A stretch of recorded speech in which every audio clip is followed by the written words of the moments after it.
السلام عليكم ورحمة الله وبركاته. أصدقاء من الدرجة الثالثة، يا مساء الفل عليكم. أخباركم إيه؟ يا رب دايما بخير. بسم الله والصلاة والسلام على رسول الله سيدنا محمد بن عبد الله. خبر سريع كده وخبر حصري، وهتلاقي كل الناس دلوقتي بتتكلم عليه، بس أنا طلعت لكم متأخر شوية، معلش. مش من البيت أنا، فمعلش يعني مش مظبط الخلفية ومش مظبط الكلام ده كله.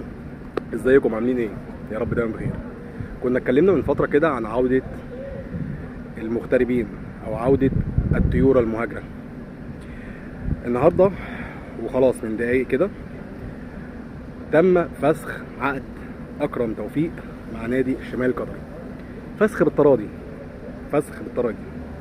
اصبح كده اللاعب حر، ولكن مش حر ان هو هيقعد في البيت، يعني لا، حر كده ان هو هيرجع النادي الاهلي تاني. اكرم توفيق رسميا في النادي الاهلي.